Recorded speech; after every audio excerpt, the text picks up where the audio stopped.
సర్వలోకనాథుణ్ణి, మన రక్షకుణ్ణి, మనల్ని ఇంతవరకు కాచిన దేవుణ్ణి ఆరాధించడానికి వచ్చిన సియోను కుటుంబం సంగమునకు ప్రభువైన యేసుక్రీస్తు వారి నామమున ప్రేమపూర్వకంగా మీకు వందనములు తెలుపుచున్నాం. కనుక దేవుని వాక్యంలో కొన్ని మాటలు మనం జ్ఞాపకం చేసుకొని మనము ఆరాధనలోనికి ప్రవేశిస్తాం. ఈ సంవత్సరము మనకు దేవుడు అనుగ్రహించిన వాగ్దానాలు, సార్వత్రిక సంఘ వాగ్దానాల్లో మొదటిది ఆరాధన కొరకు మనం జ్ఞాపకం చేసుకుంటాం. ప్రకటన గ్రంథము 21వ అధ్యాయము 5వ వచనం అందరం కలిసి బిగ్గరగా చదువుకుందాం. 241వ పేజీ, ప్రకటన గ్రంథము 241వ పేజీ 21వ అధ్యాయము 5వ వచనం. అప్పుడు సింహాసనాసీనుడై ఉన్నవాడు, ఇదిగో సమస్తమును నూతనమైనవిగా చేర్చున్నానని చెప్పెను, మరియు ఈ మాటలు నమ్మకమును నిజమైనవి గనుక వ్రాయుమని ఆయన నాతో చెప్పుచున్నాడు. నాతో కలిసి చెప్పండి, ఇదిగో సమస్తమును నూతనమైనవిగా చేర్చున్నాను. కనుక ఇక్కడ 5వ వచనంలో మనం చూస్తే, అప్పుడు సింహాసనాసీనుడై ఉన్నవాడు. కనుక ఎవరు సింహాసనాసీనుడు? ఎవరు సమీపింపరాని తేజస్సులో అమరత్వము కలిగి సింహాసనాసీనుడుగా ఉన్నవాడు? దేవాతి దేవుడు.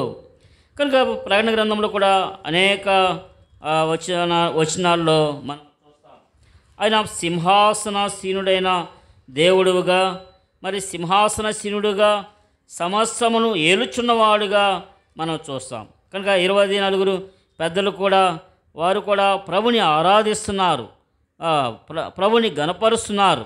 వారు కూడా 24 పెద్దలు కూడా మరి సింహాసనముల మీద ఉన్నవారు, వారు సింహాసనం నుండి దిగి ప్రభుని ఆరాధించుట, ప్రభుని గణపరచుట మనము దేని వాక్యంలో మనము చూస్తాం. కనుక సింహాసనాసీనుడై ఉన్న ఆ దేవాతి దేవుడు పరలోకం మీదను భూలోకం మీదను సర్వాధికారము కలిగి ఏలుచున్న ఆ ప్రభువు, ఆ రక్షకుడు, ఆయన సెలవిస్తున్న మాట ఏంటంటే, ఇదిగో సమస్తమును నూతనమైనవిగా చేర్చున్నాను. కనుక మొట్టమొదటిగా భూమి చూస్తే నిరాకారంగా ఉందని దేని వాక్యము సెలవిస్తుంది. నిరాకారంగా ఉన్న భూమిని ఆయన ఎంత మరి సృష్టి ఎంత అద్భుతంగా దేవుడు చేశాడో మనందరికీ తెలుసు. భూమిని చూస్తే చాలామంది టూర్స్ వెళ్తూ ఉంటారు. కనుక ఎంతో ఆహ్లాదకరమైన పచ్చని చెట్లు, సెలయేళ్ళు, అడవులు, తర్వాత రంగురంగుల పక్షులు, జీవులు, తర్వాత సముద్రంలో ఉన్న చేపలు, ఇవన్నీ కూడా ఎంత చక్కగా ఎంత అందంగా చేశాడు. అంతకుముందు ఏవీ లేవు. భూమి నిరాకారంగా ఉందని దేని వాక్యం సెలవిస్తుంది. నిరాకారం అంటే ఆకారం లేని భూమిని దేవుడు ఎంత అందమైన సృష్టిగా చేశాడో మనకు చూస్తుంటేనే, కనులతో వీక్షిస్తుంటేనే చాలా ఆశ్చర్యం వేస్తుంది. చాలా ఎంత రమ్యముగా ఉంది.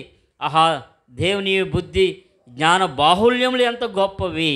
చాలామంది ఆయా టూర్స్ వెళ్ళినప్పుడు ఆయా కొండలు కానీ, లేకపోతే ఆయా ప్రాంతాలు కానీ, లేకపోతే ఆయా సీనరీస్ చూసినప్పుడు అందరూ కూడా చాలా చూసి సంతోషిస్తూ ఒక మాట అంటారు, అబ్బా దేవుని యొక్క సృష్టి ఎంత గొప్పది, ఎంత రమ్యముగా చేశాడు. కనుక అటువంటి సృష్టిని దేవుడు నూతనంగా చేశాడు. పాతకాలంలో మానవుల్ని చేశాడు. కనుక మానవుల్ని చేసిన తర్వాత మానవుడు ఏమైపోయాడు? దేవుడు మానవులను యథార్థవంతులుగా పుట్టించిన కానీ వారు వివిధ తంత్రములు కల్పించుకున్నారని ప్రసంగిలో మనం చదువుతాం. కనుక మరి ఎంతో దేవుడు తన స్వరూపమున చేశాడు, మానవుణ్ణి తన స్వరూపమున చేశాడు. చూడండి ఎంత దేవుడు సృష్టిని అంతా చూసి చేశాడు. ఎంత మనమందరం అనుకుంటాం, అబ్బా సృష్టి ఎంత గొప్పదని సృష్టిని చూసి మనం పొగుడుకుంటుంటాం. అయితే దేవుడు మానవుణ్ణి ఎలా చేశాడంట? తన రూపమున తన స్వరూపమున చేశాడు. ప్రతి సాయంత్రం వేళ ఆదాము అవ్వల దగ్గరికి వచ్చేవాడు దేవుడు. ఎందుకు వచ్చేవాడు? వారిని చూసి సంతోషపడేవాడు. అలాగే చూడండి, ఎవరైనా హాస్పిటల్లో కనేటప్పుడు వాళ్ళు కన్న తర్వాత పిల్లవాడు లేకపోతే పాపో పుట్టిన తర్వాత తీసుకొచ్చి వాళ్ళ తండ్రి దగ్గరికి వచ్చి నిన్ను ఇక మీ అబ్బాయి మీ అమ్మాయి అచ్చం నీ పోలికగానే ఉన్నాడు, నీ పోలికలోనే ఉందంటే తండ్రి ఎలా ఉంటుంది? ఎంతో సంతోషపడతాడు. కనుక దేవుడు కూడా మానవుల్ని సృష్టించిన తర్వాత ప్రతి చల్లపూట వచ్చి ఆదామును చూసి ఎంతో సంతోషించేవాడు. తన స్వరూపంన చేసుకున్నాను అని మిగిలిన సృష్టిని పక్కన పెట్టి ఆదాముతో సంభాషించడానికి, మాట్లాడడానికి, సంతోషించడానికి, సహవాసం చేయడానికి దేవుడు వచ్చేవాడు. ప్రియమైన దేవుని బిడ్డలారా, అయితే ఆ మానవుడు ఏం చేయబడ్డాడు? తప్పిపోయినట్లుగా మనం చూస్తున్నాం. కనుక తప్పిపోయిన మానవుణ్ణి దేవుడు మరలా నూతన వ్యక్తిగా చేయడానికి ఇష్టపడ్డాడు. మనము మొట్టమొదటి పాటలో పాడుకున్నాం, సృష్టిని చేసిన శక్తి కంటే పాపికి రక్షణ గొప్పది. కనుక దేవుని యొక్క సృష్టి కంటే ఇంత అందమైన, రమ్యమైన, ఆహ్లాదకరమైన, సంతోషకరమైన సృష్టి కంటే మానవుల్ని రక్షించడం గొప్ప ఉద్దేశం, దేవునికి ఉన్న ఉద్దేశం, ప్రణాళిక. కనుక అందుకని అంటాడు, చూడండి 2 కొరింథీయులకు రాసిన పత్రిక 5వ అధ్యాయము, 2 కొరింథీ 5వ అధ్యాయము 17వ వచనం. కాగా ఎవడైనను క్రీస్తునందున్న ఎడల వాడు నూతన సృష్టి, పాతవి గతించెను, ఇదిగో క్రొత్తవాయెను. కనుక ఈ మానవుడు పాపము వలన, శాపము వలన తన మనసు యొక్కయు శరీరం యొక్కయు కోరికలు నెరవేర్చుకొనుచు దైవోగ్రతకు పాత్రులే నిత్యనాశనానికి చెరువులో ఉన్నప్పుడు ఆ మానవుణ్ణి నూతన వ్యక్తిగా చేయడానికి దేవుడు ఇష్టపడ్డాడు. ఒక స్టోరీ ఉంది. ఏ స్టోరీ అంటే కోడిగుడ్లు స్టోరీ. అది కథ అయినప్పటికీ దాని నుంచి నేర్చుకోవాల్సింది చాలా ఉంది. ఏంటంటే కోడిగుడ్లు ఓరో సమావేశం వేసుకున్నాయంట. ఏం సమావేశం వేసుకున్నాయి? వాడు బాధలని చెప్పుకోవడానికి సమావేశం వేసుకున్నాయి. ఓ గుడ్లు వేసిందంట. ఏంటి మనకు ఒకే రంగు, ఏ రంగు? తెలుపు తప్ప ఇంక వేరే రంగు ఉందా మాకు? ఏంది బతుకేంటి? అందరూ తెల్లగా ఉన్నా వేరే రంగే లేదు, మిగిలిన చూడు అందరు రంగురంగులుగా ఉన్నారు. మానవులు కూడా ఆఖరికి నలుపు తెలుపు ఉన్నారు, 2 రంగులన్నీ ఉన్నారు. మనకేం రంగు? ఒకే రంగు అని అంటే ఇంకో గుడ్డి లేచిందంట. రంగు పక్కన పెట్టు, అసలు కూర్చోవాలంటే కూర్చోలేకపోతున్నాం, నుంచోవాలంటే అది ఏమన్నా ఉందా? కూర్చోవాలా నుంచోవాలా మనకేమీ అర్థం కావట్లేదు అని అంటే ఇంకో గుడ్లు వేసి, సరే కూర్చోవడం పక్కన పెడితే అసలు ఒక ఆకారం ఉందా మనకు? ఏ ఆకారం అని చెప్తాం? మనది ఏ ఆకారం అని ఆకారం గురించి ఇలా బాధపడుతుంటే, ఇవన్నీ సమావేశకొని బాధపడుతుంటే అటుగా వెళ్ళిన ఒక కోడి వీటిని బాధ చూసిందంట. చూసి ఏమందంటే, మీరు ఎంత బాధపడుతున్నారా, ఒక 21 రోజులు నా దగ్గరికి రండి, నా పొదుగులోకి రండి అని వాటిని తీసుకొని తన పొదుగులో ఉంచుకుందంట. ఇప్పుడు 21 రోజులైన తర్వాత ఆ గుడ్లు పగిలి ఒక్కొక్కటి బయటకు వస్తుంటే ఎలా ఉన్నాయంట? ఒకటి తెల్లగా ఉంది, ఒకటి నల్లగా ఉంది, ఒకటి ఎర్రగా ఉంది, ఒకటి పసుపుగా ఉంది. అబ్బా చూస్తుంటే వాటి రూపం చూసి వాటికి ఆశ్చర్యం వేసిందంట. అరే ఏంటి ఇంత చక్కగా రంగురంగులుగా రెక్కలతో, అరే కాళ్ళు ఇవన్నీ, ఈ ఆకారం ఎంత చక్కగా ఉంది, ఎంత ఆహ్లాదకరంగా ఉంది, ఎంత అందంగా ఉంది అని ఆ గుడ్లన్నీ ఆ యొక్క పిల్లలన్నీ కూడా మురిసిపోయినాయి అంట వారి యొక్క రూపాన్ని చూసి. అలాగే ఆ గుడ్లు కోడి దగ్గరికి వెళ్ళినప్పుడు, కోడి పొదుగులో ఉన్నప్పుడు ఏ రీతిగా నూతనమైన జీవులుగా బయటకు వచ్చినాయో, అందంగా వచ్చినాయో, అలాగే క్రీస్తునందున్నవారు ఎలా ఉంటున్నారంటే ఇక్కడ వ్రాయబడిన మాట, ఎవడైనాను క్రీస్తునందున ఎడల వాడు నూతన సృష్టి, పాతవి గతించును, ఇదిగో క్రొత్తవాయను. కనుక పాత జీవితాన్ని పోగొట్టడానికి పరమాత్ముడు మనల్ని ఒక నూతన సృష్టిగా చేయడానికి, నూతన వ్యక్తిగా చేయడానికి పరమాత్ముడు ఆయన తన రూపాన్ని కోల్పోవాల్సి వచ్చింది. పరమాత్ముడే ఈ లోకానికి శరీరధారిగా అరుదించి వచ్చి మన పాపములు శాపములు ఆయన మీద వేసుకొని ఆ కల్వరి శిలువలో సౌందర్యవంతుడైన దేవుడు తన సొగస్సును కోల్పోయాడు, తన స్వరూపాన్ని కోల్పోయాడు. ఒక మాంసపు ముద్దగా మరి రక్తంతో తల నుండి అరికాల వరకు, మరి తల మీద ముళ్ళ కిరీటము, చేతుల్లో మేకులు, కాళ్ళలో మేకులు, ప్రక్కలో బలిపోటు, రక్తసిక్తంగా రక్తపు ముద్దగా ఆకారం లేనివాడే ఆకాశానికి భూమికి మధ్యలో వేలాడదీయబడి తన ప్రాణాన్ని అర్పించాడు. మూడవ దినాన్న మృత్యుంజయుడిగా తిరిగి లేచాడు. కారణం ఏంటంటే మన జీవితాలను ఆయన ఒక నూతన సృష్టిగా చేయాలని, పాత జీవితం అంతా తీసివేయబడాలి. కారణం ఏంటి? ఆ పాత జీవితము, పాపపు జీవితము, వ్యర్థమైన జీవితము, ఆ నాశనకరమైన జీవితము, శాపకరమైన జీవితము, తద్వారా భయంకరమైన నరకం, అగ్నిగుండం. ఆ అగ్నిగుండం నుండి తప్పించడానికి పరమాత్ముడు ఆయన మరణించవలసి వచ్చింది. కనుక మన గత దినాల్లో కూడా అటువంటి పాత జీవితంలో నరకానికి, అగ్నిగుణానికి ఉన్నప్పుడు ప్రభు ఈ లోకానికి రావడం ద్వారా, మన కొరకే తన రక్తాన్ని చిందించడం ద్వారా, ప్రభు చెంతకు చేరడం ద్వారా మనం ఏమయ్యాం? ఇప్పుడు నూతన సృష్టి. ఇదిగో సమస్తమును నూతనమైనవిగా చేయుచున్నాను. ఏం నూతనం చేశాడు? మనల్ని నూతన సృష్టిగా, నూతన వ్యక్తులుగా చేశాడు. అందుకని భక్తుడు అంటాడు, యెషయా గ్రంథము 62వ అధ్యాయము 2వ వచనము. యెషయా గ్రంథము 62:2, 621వ పేజీ.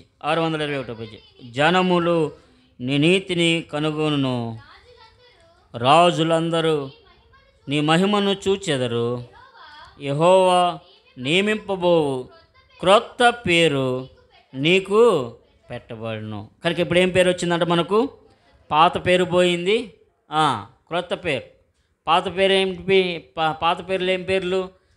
దొంగలని, లేకపోతే తర్వాత దోషులని, తర్వాత వ్యర్థమైన మాటలు పలికేవారని, తర్వాత మోసగాలని, తర్వాత రకరకాలైన పాపులుగా ఈ లోకంలో మనం ఉన్నాం. పాపిష్టి జనమా అని అంటాడు దేవుడు. కనుక ఈ పాపిష్టి జనాంగంలో ఉన్నాం. ఇప్పుడు మనకు కొత్త పేరు వచ్చింది. మనల్ని ఏమంటారు? ఇప్పుడు పరిశుద్ధులు అని అంటారు. కనుక విశ్వాసులు అని అంటారు, దేవుని బిడ్డలు అని అంటారు, ప్రభు స్వరక్తం చేత కొనబడిన వారు అని అంటారు, నీతిమంతులు అని అంటారు. కనుక ఎంత చక్కని మాట, పరసంబంధమైన వారు అని అంటారు. ఎన్నో క్రొత్త పేర్లు, ఎంతో శ్రేష్టమైన అనుభవంలోనికి దేవుడు మనల్ని నడిపించాడు. ఎంత సంతోషము, ఎంత ఆనందము. ఇదిగో సమస్తమును నూతనమైనవిగా చేశాడు. కనుక మన జీవితాలను నూతనమైనవిగా చేశాడు. అందుకనే అంటాడు, నూతనమైనవిగా మనం పాడుకున్నాం పాటలో, నూతనమైనవిగా మనల్ని చేశాడు అని అంటాడు. 125వ పాటైనా 125 మనం పాడుకున్నాం మొట్టమొదటిగా. అద్భుతమైన నూతన సృష్టి మానవునికి నిశ్చితివి. అద్భుతమైన నూతన సృష్టి మానవునికి నిశ్చితివి.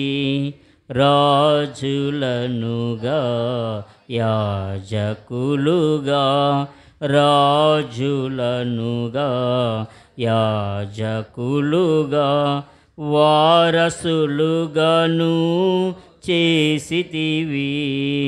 వారసులుగాను చేసితివి. నీ రాజ్యము, నీ ప్రభావము వర్ణించాలేమిలా. నీ రాజ్యము నీ ప్రభావము వర్ణించాలేమిలా. ప్రభువా నీ గొప్పతనము, ప్రభువా నీ గొప్పతనము. ఏంటి ప్రభు గొప్పతనము అని అంటే, అద్భుతమైన నూతన సృష్టి ఏం చేశాడంటే మానవునికి ఇచ్చాడు. కనుక దేవుడు పాతవి మనలో గతించి వేసి ఒక నూతన వ్యక్తిగా, నూతన సృష్టిగా చేశాడు. ఇది ఎంత సంతోషమో, ఎంత ఆనందమో, ఎంత శ్రేష్టమైన అనుభవం. కనుక ప్రభువుని గణపరుస్తాం. ఈ నూతన వ్యక్తిగా మనం చేయడానికి ప్రభు తన ప్రాణాన్ని అర్పించవలసి వచ్చింది. కనుక ప్రభుని ఆరాధిస్తాం, ప్రభుని గణపరుస్తాం. రెండవదిగా యెషయా గ్రంథము 40వ అధ్యాయము. యెషయా గ్రంథము 40వ అధ్యాయము. యెషయా 40వ అధ్యాయము అందరం కలిసి చదువుకుందాం. 31వ వచనం, 31వ వచనం, 40, 31, 601వ పేజీ. యెహోవా కొరకు ఎదురు చూచువారు నూతన బలము పొందుదురు. వారు పక్షిరాజుల వలె రేఖలు చాపి పైకి ఎగురుదురు. అలయక పరిగెత్తుదురు, సొమ్మసిల్లక నడిచిపోదు. కనుక రెండవదిగా నూతన వ్యక్తిగా, నూతన సృష్టిగా చేసిన దేవుడు మనకేమిస్తున్నాడంట? రెండవదిగా నూతన బలం ఇస్తున్నాడు, నూతన బలము. కనుక ఈ లోక యాత్రలో దినదినము అనుదినము అనేక పరిస్థితులు ఎదుర్కోవాల్సిన పరిస్థితులు మనకు ఉన్నాయి. చూడండి, ఎన్నో పరిస్థితులు. ఒకరోజు ఒక సమస్య వస్తే ఇంకొక రోజు ఇంకో సమస్య, ఒక సంవత్సరం ఒక సమస్య వస్తే ఇంకొక సమస్య. అనేక సమస్యలు మనల్ని ఈ లోకంలో చుట్టుముడుతున్నప్పుడు అనేక రకాలుగా అపవాది, దురాత్మల సమూహము మన మీద దాడి చేస్తున్న పరిస్థితుల్లో మనకేం కావాలంట? ఏం కావాలి? నూతన బలము కావాలి. ఏ నూతన బలం అంట? వారు పక్షిరాజుల వలె రెక్కలు చాపి. కనుక పక్షిరాజు యొక్క అనుభవం. అలాగే కీర్తనాకారుడు కూడా 103వ కీర్తన 5వ వచనం, 103, 5వ వచనం, 505 పేజ్ నెంబర్. పక్షిరాజు యవనము వలె నీ యవ్వనము క్రొత్తదగుచున్నట్లు మేలుతో నీ హృదయమును. కనుక పక్షిరాజు యవనం. ఏంటి పక్షిరాజు యవనం? బయట మీరు కూడా యూట్యూబ్లో కొట్టినా తెలుస్తుంది. పక్షి అంట, పక్షిరాజు ఎవరు? పక్షిరాజు అనగా, పక్షిరాజు అంటే ఎవరు? ఏది? ఏ పక్షి? గ్రద్ద.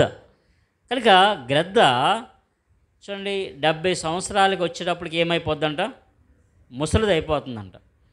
ముసలైపోయి సరిగా ఎగరలేదంట, సరిగా ఏం చేయలేదు, వేటాడలేదంట.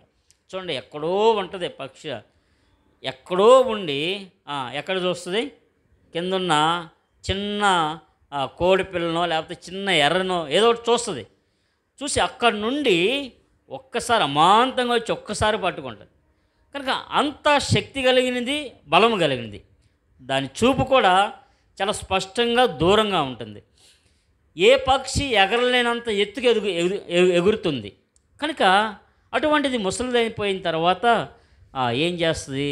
వెళ్ళిపోద్దంట. కొండల్లో గుట్టల్లోకి ఎక్కడికో వెళ్ళిపోయి అక్కడ కొన్ని రోజులు అలా ఉంటుందంట. కొన్ని రోజులు ఏం చేస్తుందంటే తన ఈకలన్నీ పీకేసుకుంటుందంట. తన ఈకలన్నీ పీకేసుకుంటుందంట. తన ముక్కు కొట్టేసుకుంటుందంట, నేలకు కొట్టేసుకుంటుంది, పొడుచుకుంటుంది. అది రాలిపోయి ఊడిపోయే వరకు, తర్వాత దాని ఈకలన్నీ పోయే వరకు, ఇవన్నీ అయిన తర్వాత ఇప్పుడేమవుతాయి అంట? ఒక్కొక్క ఈక మళ్ళీ ఏమవుద్దంట? కొత్తగా వస్తుంది. తన ముక్కు మరలా కొత్తగా వస్తుందంట. ఇప్పుడు వచ్చి ఇప్పుడేమైపోద్ది? మళ్ళా పక్షిరాజు యవ్వనం వలె నీ అంటే బలహీనమైపోయిన పరిస్థితుల్లో మరలా ఏమవుతుంది? బలపరచబడుతుంది. తన బలము క్రొత్తదిగా తెచ్చుకుంటుంది. అందుకని భక్తులు అంటాడు, నేను ఎప్పుడు బలహీననో అప్పుడు బలవంతుడును.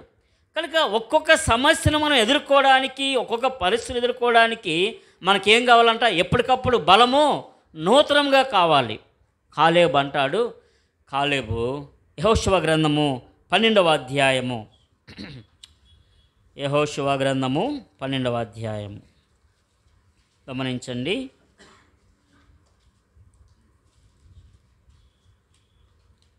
క్షమించండి, 14వ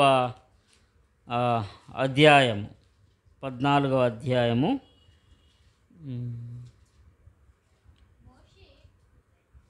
14వ అధ్యాయము ఇదేనా? ఒక్క నిమిషం ఆగము.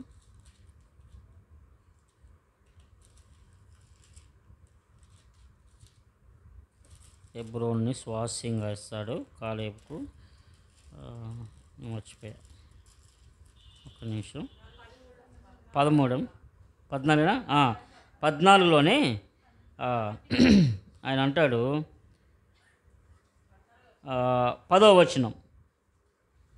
వచనం, యెహోవా చెప్పినట్లు యెహోవా మోషేకు ఆ మాట సెలవిచ్చినప్పటి నుండి ఇశ్రాయేలు అరణ్యములో నడిచిన ఈ 45 ఏండ్లు ఆయన నన్ను సజీవుడిగా కాపాడి ఉన్నాడు. ఇదిగో నేను ఇప్పుడు 85 ఏండ్ల వాడును. మోషే నన్ను పంపిన నాడు నాకెంత బలము, నేటి వరకు నాకు అంత బలం. ఆయనకి ఇప్పుడు ఎంత అంట వయసు? 85. 7వ వచనంలో దేశమును వేగు చూచుటకు యెహోవా సేవకులైన మోషే కాదేశు బర్నేయల నుండి నన్ను పంపినప్పుడు నేను 40 ఏండ్లు వాడు. ఎప్పుడంట? మనందరికీ తెలుసు కదా, మోషే ఒక్కొక్క గోత్రం నుండి ఒక్కొక్కరిని 12 గోత్రం నుండి పంపించాడు. ఎక్కడ పంపించాడు? కనాను దేశానికి పంపించాడు. అందరూ కూడా అక్కడున్న వాళ్ళందరినీ చూసి ఏమైపోయారు? తీసుకొచ్చి అమ్మ వాళ్ళు చాలా బలవంతులు, చాలా ఉన్నత దేహులు, దేశం చాలా బాగుంది, ఎంతో మంచి రమ్యమైన పంటలు ఉన్నాయి, ఆహ్లాదకరంగా ఉంది. కానీ అక్కడ వారు బలవంతులు, మనం వారిని జయించలేము, మనం నశించిపోతామని తప్పుడు సమాచారం తెచ్చారు. ఇద్దరు మంచి సమాచారం తెచ్చారు. ఎవరెవరంట? కాలేబు, యెహోషువ. అప్పుడు వెళ్ళినప్పుడు ఎన్ని సంవత్సరాలు అంట? 40 సంవత్సరాలు. ఇప్పుడు ఎన్ని సంవత్సరాలు? 85. ఇప్పుడు ఎన్ని సంవత్సరాలు ఎక్కువైంది? 45 సంవత్సరాలు ఎక్కువైంది. అప్పుడు ఎంత బలం ఉందో ఇప్పుడు కూడా అంతే బలం. ఎవరిచ్చారు ఆ బలం? దేవుడిచ్చాడు. పక్షిరాజు యవ్వనము క్రొత్తదగినట్లు. కనుక యెహోవా కొరకు ఎదురు చూసేవారు ఎలా ఉంటారంట? నూతన బలం. కనుక ఎప్పటికప్పుడు శత్రువులను జయించడానికి, యుద్ధము చేయడానికి, సమస్యను ఎదుర్కోవడానికి, పరిస్థితులను ఎదురాడడానికి దేవుడు నూతన బలము ఇచ్చే దేవుడుగా ఉన్నాడు. అందుకని మోషే గురించి కూడా వ్రాయబడింది. మోషే మరణించిన నాటికి అతని సత్తువ తగ్గలేదు, ఆయన దృష్టి మాంద్యం కాలేదు. కనుక అటువంటి దేవుడు మనకు ఏమిస్తున్నాడు? నూతన బలము.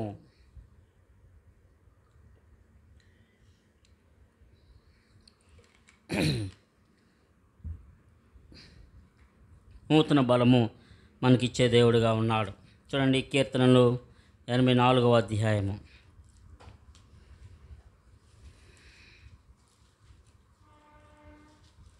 కీర్తన 84వ అధ్యాయం 84వ అధ్యాయము 7వ వచనం.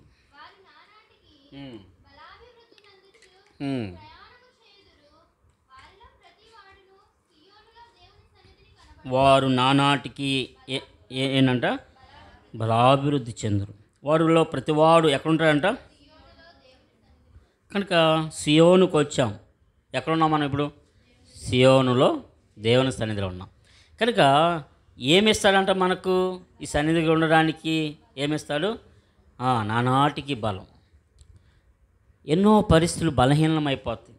దేవుని సన్నిధికి రాకుండా అడ్డుపడే పరిస్థితులు ఎన్నో ఉంటాయి. కనుక శత్రువు అనేక రకాలుగా మన మీద దాడి చేస్తూ ఉంటాడు. కనుక సియోనులో కనబడడానికి, దేవుని సన్నిధిలో కనబడడానికి మనకేమిస్తున్నాడంట? నానాటికి బలం. కనుక దేవుణ్ణి మనం సూచిస్తాం, దేవుని గణపరచ. చివరిగా చూద్దాం. ప్రకటన గ్రంథము 21వ అధ్యాయం. ప్రకటన గ్రంథము 21వ అధ్యాయము 21వ అధ్యాయము మొదటి వచనం. అంతటా నేను క్రొత్త ఆకాశమును క్రొత్త భూమిని చూచితిని. మొదటి ఆకాశమును మొదటి భూమియు గతించిపోయెను, సముద్రమును ఇక లేదు. మరియు నేను నూతనమైన యెరూషలేమును, ఆ పరిశుద్ధ పట్టణము తన భర్త కొరకు అలంకరింపబడిన పెండ్లి కుమార్తె వలె సిద్ధపడి పరలోకమందున్న దేవుని వద్ద నుండి దిగువచ్చుట చూచితిని. అందరం కలిసి చదువుకుందాం. 3వ వచనం నుండి. అప్పుడు ఇదిగో దేవుని నివాసము మనుషులతో ఉన్నది, ఆయన వారితో కాపురముండును, వారు ఆయన ప్రజలయ్యుందురు. దేవుడు తాని వారి దేవుడై ఉండి వారికి తోడైయుండును. ఆయన వారి కన్నుల ప్రతి బాష్ప బిందువును తుడిచివేయను. మరణము ఇక ఉండదు, దుఃఖమైనను ఏడుపైనను వేదన అయినను ఇక ఉండదు. మొదటి సంగతులు గతించిపోయినని సింహాసనం నుండి వచ్చిన గొప్ప స్వరము చెప్పుట. కనుక సమస్తమును నూతనమైనవిగా చేసిన దేవుడు, మనలను నూతన వ్యక్తిగా చేసిన దేవుడు, మనకు నూతన బలాన్ని అనుగ్రహిస్తున్న దేవుడు ఇప్పుడు ఏం చేస్తాడంటే చివరిగా ఒక నూతనమైన యెరూషలేములో మనలను ఉంచబోతున్నాడు. కనుక అక్కడ రాయబడింది, దేవుడే వారితో మనుషులతో కాపురం ఉంటాడు. కనుక ఆయన వారి కన్నుల ప్రతి బాష్ప బిందువును తోడ్చివేస్తాడు. దుఃఖమైన ఏడుపైనను కనుక సంతోషకరమైన జీవితము, ఆనందకరమైన జీవితము, ప్రభువుతో నిరంతరము ఆయనతో పాటు సదాకాలము వసించే భాగ్యం. ఇది ఎంత భాగ్యమో దేవుడు మనకు ఒక రోజు ఇవ్వబోతున్నాడు. కనుక అందుకని ప్రభువుని ఆరసం ఇగో సమస్తమును నూతనమైనవిగా చేస్తున్నాను. కనుక క్రొత్త ఆకాశం క్రొత్త భూమి ప్రకటన గ్రంథంలోనే కాదు, యెషయా భక్తులు కూడా 66వ అధ్యాయంలో కూడా, యెషయా అంటే ఎన్నో క్రీస్తు పూర్వం ఆయనతోనే పలికించాడు దేవుడు. చూడండి 66వ అధ్యాయము చివరి అధ్యాయము 66 యెషయా 22వ వచనం. నేను సృజించబోవు క్రొత్త ఆకాశమును క్రొత్త భూమియు లయము కాక నా సన్నిధిని నిలిచినట్లు నీ సంతతియు నీ నామమును. కనుక క్రొత్త భూమి ఈ భూమి ఈ ఆకాశం ఏమైపోవద్దని రాయబడింది. 1 పేతురులో 2వ పేతురులో లయమైపోతాయి అని రాయబడింది. కనుక అవి లయం అవ్వదు, లయము కాని రాజ్యం క్రొత్త ఆకాశము క్రొత్త భూమి. ఇది ఎప్పుడో యెషయా భక్తుడు ఎప్పుడో ప్రవచించాడు. కనుక ఆ రాజ్యంలో, దేవుని రాజ్యంలో సదాకాలము మనల్ని ఉంచబోతున్నాడు.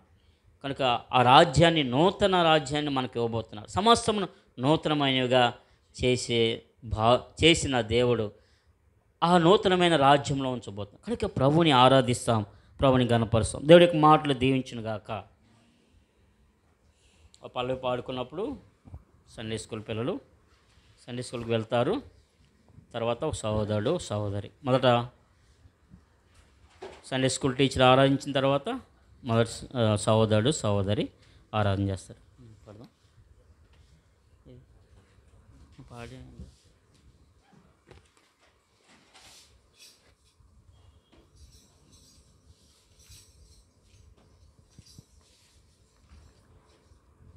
క్రొత్త గీతముచ్చే నా ఇల్లము పొంగ పాట ఉంటుంది చూడండి. సీయోను పాటల పుస్తకం నుంచి, కొత్త పాటల పుస్తకం నుంచి 135, పాత పాటల పుస్తకం నుంచి 133.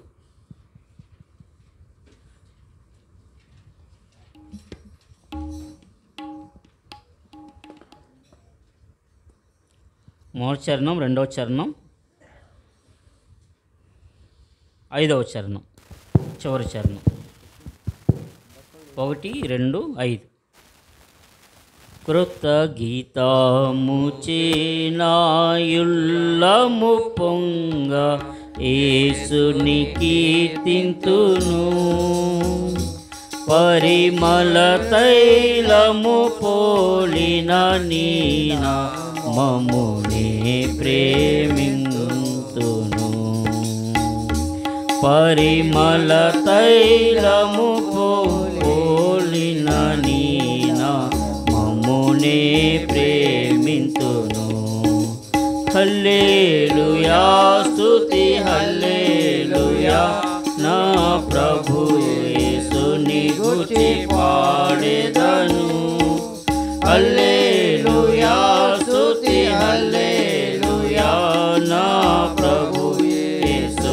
గూర్చి పాడేదను. ఇట్టి కృపను నాకు నిత్యము నీచిన ప్రభునికి కీర్తింతును. ఇట్టి కృపను నాకు నిత్యము నీచిన ప్రభునికి కీర్తింతును. గత కాలమంతయు కాపాడెను, కష్టబాధలు కలుగకుండా తన ఆశీర్వాదంబులు నాకు సగి సుఖభద్రతనిచ్చెను. తన ఆశీర్వాదంబులు